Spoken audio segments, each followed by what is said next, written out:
final battle begin. It is the year 2472, and the Earth has suffered a great calamity. Hundreds of years of popular culture have vanished. Without the sacred films and texts for guidance, civilization is devoid of anything cool. Then, 3 incubation chambers are unearthed, and from within, men from the time of the great blockbusters emerge. Now, through highly interesting conversations, they share invaluable insight about what once was.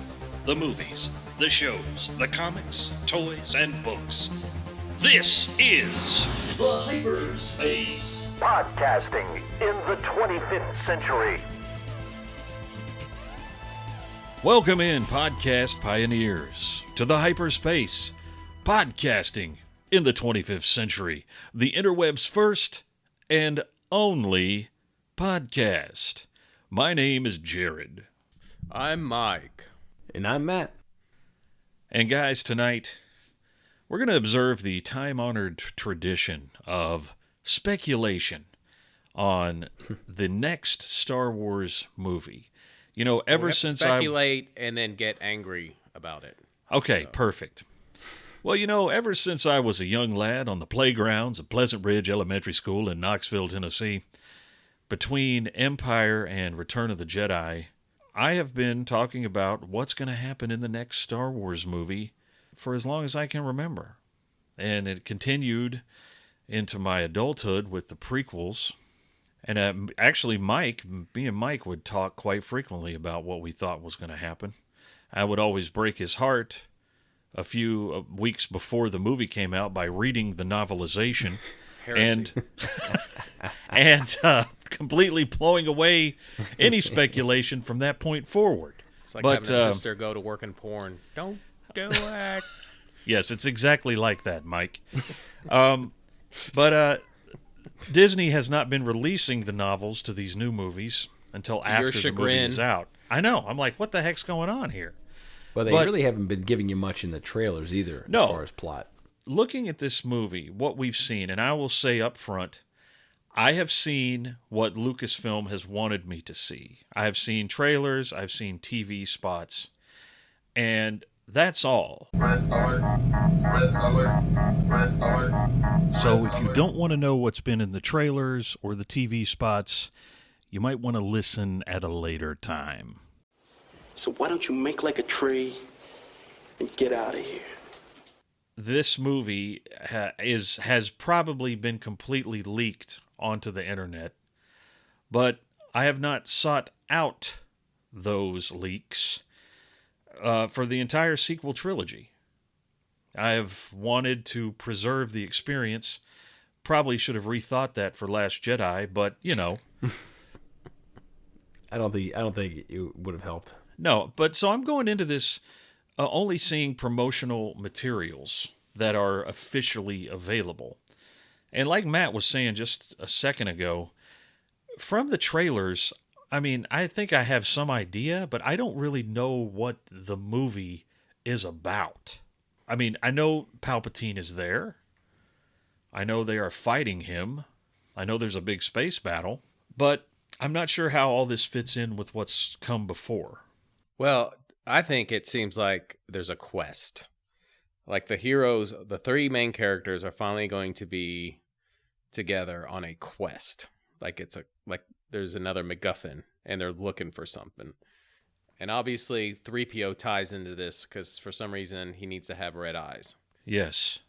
And I guess have his memory erased as far as the trailer is shown. And I'm still not 100% convinced that that's Palpatine and not some form of Palpatine. Okay. Now, you don't think Palpatine is in the flesh?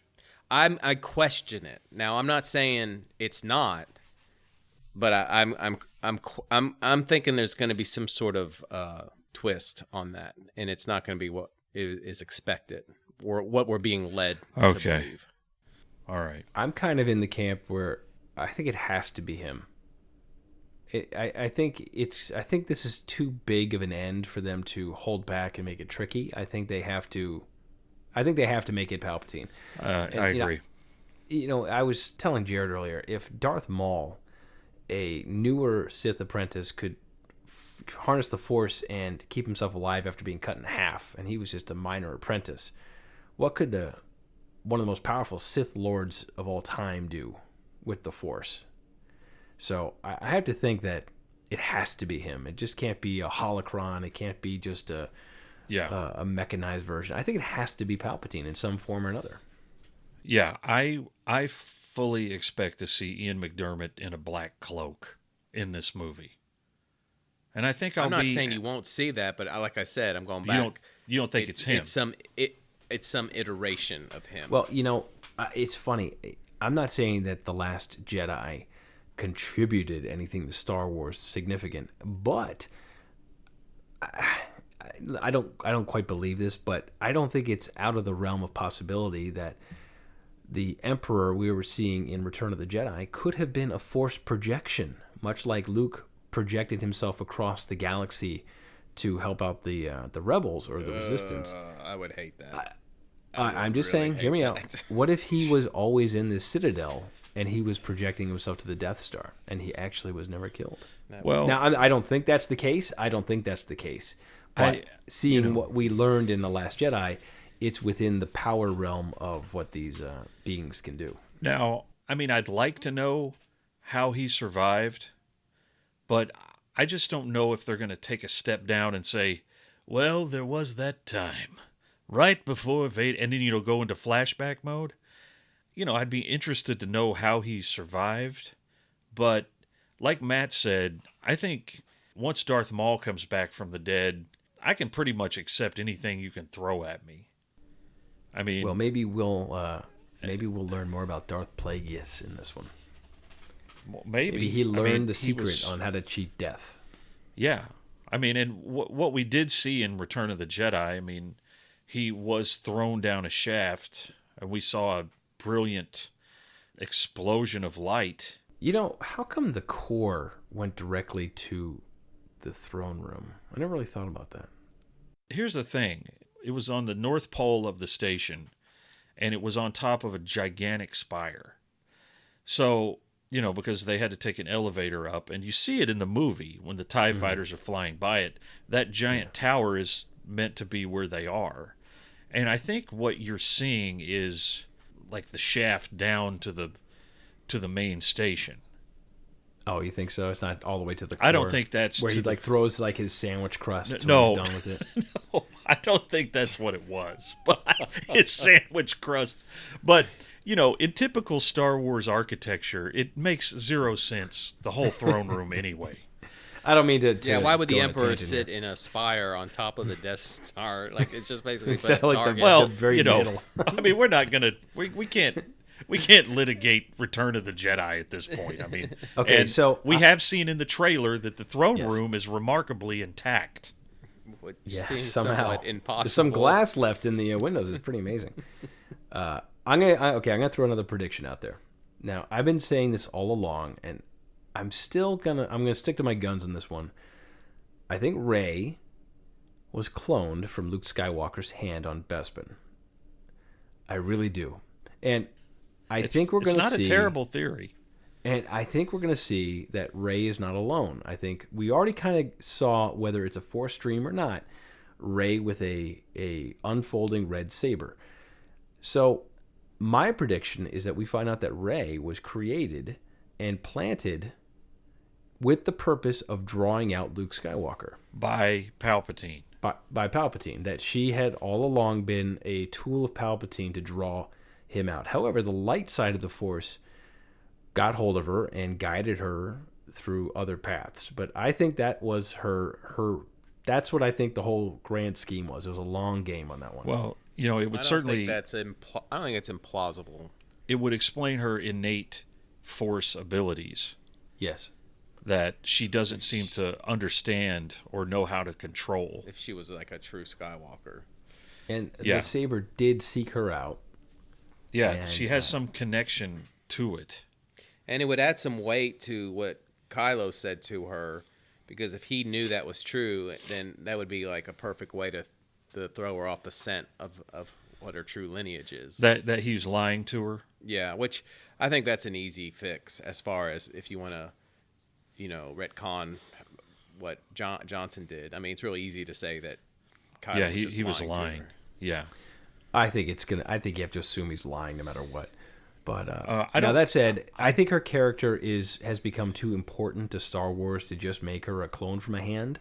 But I'm just gonna stick to that theory. Well, I think I like it. I don't know if I totally buy into it 100%, but I like where your head's at. I think there is something about her, though. We will find out in the movie why she's as powerful as she is and why she has these abilities. Yeah. And she's a Mary Sue. they better explain it because this is it. And we have a theme. We have a theme going so far in these sequels of balance. So we're seeing the reduction in the end, I think, of the light and the dark side of the Force in this movie. I think at the end, we've been hinted at that the Jedi and the Sith are, having their final battle in this movie. So are we going to see the end of them? Are they going to Kylo and Rey kiss and make up and get rid of their sabers and just become kind of the gray Force? Well, let's talk about Kylo. There's only a very limited options that he has as far as his character arc. I don't know if he's teaming up with Palpatine or if he's going to be fighting against him for control of the galaxy. Like, are they rivals? I don't think Kylo is not a rival to the Emperor. I'm sorry. I think he's going to encounter the Emperor early in the movie, and he's going to be sent on his own mission from the Emperor early on. So you think he's taking marching orders? Yeah, I do, and I think what now? Who knows, of course, but I think he's going to encounter the Emperor early, and I think it's going to be a race to the Death Star. I think he needs to send Kylo to the Death Star, and Rey has some inkling or some kind of reason to go and seek out this Death Star also. I think there's something very important on that Death Star that Palpatine needs. And I think two of them are racing to get there first. Yeah, and Palpatine is obviously in somewhere else because we've seen in trailers this giant, creepy-looking throne and this kind of dark temple place. So my initial thought was he's chilling on the on the Death Star wreckage, just like, hey, what's going on? I'm just out here fishing today. But yeah, he's obviously in some kind of Sith stronghold. Yeah, he's gone somewhere else. So, but the Death Star obviously plays into this somehow. But what I think with Kylo, I think we're looking at another kind of Anakin arc for Redemption. him.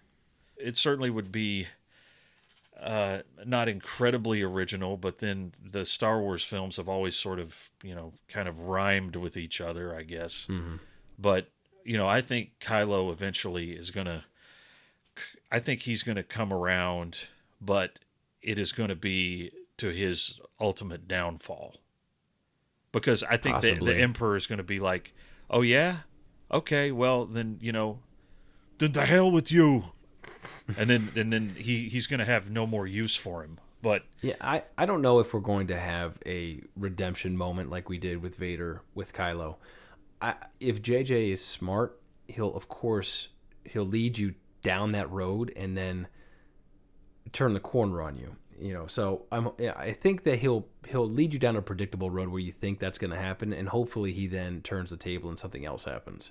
Because if not, then it's just a real straight, just a tracing formula. But the problem is Johnson's already kind of pulled that trick where you thought you were going to get a redemption moment. I think, the thing is, I like the character of Kylo, and maybe it's because I just of the expectation I have. I mean, I would kind of like him to come around. Mm-hmm. I know it's played out and done before, but if that happened, I wouldn't be upset. I think I would be more upset to have the rug pulled out from under me again. No, you know what? I don't think I was being clear in my thought there. I think he's going to go down a road of redemption, but at the very end, I don't think it's going to be Kylo which strikes the final blow on the Emperor. I think it's going to be, it's going to seem that way, and I think they're going to get something else happen. Whether Rey becomes part of the Force and does this, I think Rey is going to. Do you think Rey lives? No, I think Rey dies. I think Rey becomes part of the Force at the end. I don't think Rey makes it through this. I think she has to become something bigger. Interesting. But who knows? You know, she Well- might just go back and scavenge. And well, I want to talk about Luke, because one of the things I've hoped for and wanted since 2 years ago was that he would somehow pull a Gandalf the White and just straight up come back to life. There's a precedent for that in the original draft of Return of the Jedi. In that script, Lucas actually had Yoda and Obi-Wan return in the flesh to help Luke fight Vader and the Emperor. Okay. And we know Lucas was consulted for this. Yeah, but the closer we get, I think my hope is dwindling. Just because, Hamill hasn't really been doing any publicity. Wow. And ultimately, I don't think he's going to be in it that much, and that kind of sucks. I think we're going to see a lot of surprise cameos in here. I'm going to throw out some quick fire things. Just give me some yes or no's here. Ready? Sure. No. All right. In the movie, are we going to see Obi-Wan Kenobi? Yes. In the movie, are we going to see Hayden Christensen? Yes. We better. In the movie, are we going to see Darth Vader? No, not if we see. Well, his we may helmet. see him in like a if he's memory. a vision or something, but we see his helmet there. I mean, we've seen it in the trailer. Right, but not as a character. No, I don't think so. Right. Are we going to see Count Dooku? No, probably not. By the way, Count Dooku might be the most shafted Force user in the entire saga. Everyone else gets to somehow come back or have some kind of he doesn't. Once he's done, he's just discarded. He's beheaded. It's over. He's just done. But what else you got? More lightning round. All right, let's see. Are we going to see Jar Jar Binks? No. Oh, you know what? I'm going to say that's a maybe. Actually, I am. You think they might throw a Gungan in there? I'm going to go with a maybe. Okay, maybe. Well, okay, maybe on Jar Jar. Trying to think of a few more. Well, I've seen it. I saw a picture recently. Of what? Of Jar Jar? Of Warwick Davis. Oh, Warwick Davis. I believe I shared it with you guys. That's right. That was a great montage they made, by the way. That was something was cool. special. And it was an adult present day Warwick Davis donning an Ewok suit. Yeah, he's just looking up at that Warwick face. Make of that what you will. Lost in his slicing through falling out of his SUV and getting berated by Ricky Gervais and Liam Neeson. Oh man, if people listening, if you haven't watched Warwick Davis in Life Is Too Short, you have to watch that series. It's a great series. Extremely uncomfortable in the best kind of way. It's such good comedy. Let's do improvisational comedy. All right, Qui-Gon Jinn. Are we gonna see Qui-Gon? I think it's a possibility. Possible, yeah. That'd be fun. Because he's the one. He's the one who started all that. Correct. Force. Yes, Force that's ghosts. Right. What about Mace Windu? Not impossible. It's a possibility. Now, it's not the longest Star Wars movie, so we can't have too many random, gratuitous cameos. Yeah. But I think those named are possibilities. Okay, and yeah, Do you think Yoda's going to come back and lie to Lucas some more? I don't with know. some I think we'll see overtly amazing wisdom. Then you find out it's nothing but shallow lies. I think we will see or hear Yoda. Yes. Oh, Yoda's a given. Ooh, are we going to see baby Yoda grown up or like a teenage Yoda? I don't know. I think that's a stretch. But there is some rumor that the Mandalorian episode the night before it comes out is going to somehow tie into the Rise of Skywalker. Yeah. Okay, last thing I'm going to throw out there. Are we going to find out Snoke's origin story? Yes. I think so. I think you've got it. I think if there's not some lip service paid to that, it's like, wow, what? Yeah, I agree. I I hope so too. I think that, and I will go further, and I think Palpatine has a lot to do with Snoke. I would imagine he does. Maybe he does. It's his brother. His giant 10-foot brother. But I can't wait. I'm seeing it a day after you guys. I'm seeing it on Friday. All right, I want to ask one thing before we wrap this up. Sure, go. Sure. How do you think you're going to feel about it when it's over? Do you think you're going to be blown away? Do you think you're going to be like, it was okay? I mean, or like, I guess my thing is I'll be surprised if I'm satisfied with it as an ending for 9 movies. I agree. I know how I'm going to feel in general. I can't be specific about the movie. I'm hopeful that I'm going to enjoy the movie as a movie, but I know I'm going to feel a little sad walking out of that movie that, this has been my entire life with Star Wars, at least with this saga of Star Wars, and it's going to come to a close. So I'm going to be I'll be a little upset. I'm not going to lie. And I'm just hoping I get to walk out of that movie going, man, that was a great way to end it. So, but no matter what they do, I'm still walking out and I'm probably going to be a little bummed. Yeah, I think they're in an impossible situation. I think we all have ideas of how everything needs to be wrapped up. But, I have a fair amount of anxiety going into it. I'll be honest. And it's not an easy thing that they have in front of them. But from what I've seen, I think it's probably I'm going to be entertained. I have no doubt about that. And it's going to look amazing because the stuff I've seen from it looks amazing. Probably going to have a fantastic space battle. I hope they can bring it home. I hope they stick the landing, Yeah. That's about the best you can hope for. I will say, I'll make a prediction that we're going to be standing on the Lars homestead in the last shot of the movie. I think I don't know where else. Valid prediction. I don't know where else you could end it. Yeah, you could end it with an ooba. Yeah, Ray gives birth and dies in childbirth. Ooba. Because she has anxiety. Ooba. So that's probably my final prediction. I say we're going to see the old Lars homestead. Maybe they've cleaned up the skeletons by now. Hopefully, they're like. Yeah, I tell you what, they dragged them off to the Tashi station. Which, by the way, guys, tune in Monday because on Monday you're going to get all of our predictions answered, and we're going to talk about the Rise of Skywalker. Absolutely. So, everyone. You can listen to this after you've seen it and laugh at us for being completely off base. Or you can marvel at our psychic abilities. The choice is yours. I think the latter. I guess the latter. Probably. But, yeah, this was just a quick show. We hopefully you'll get to listen to it before you see it. And we'll be here in just a few days talking about it. We certainly will. Go out and see it. Leave a comment.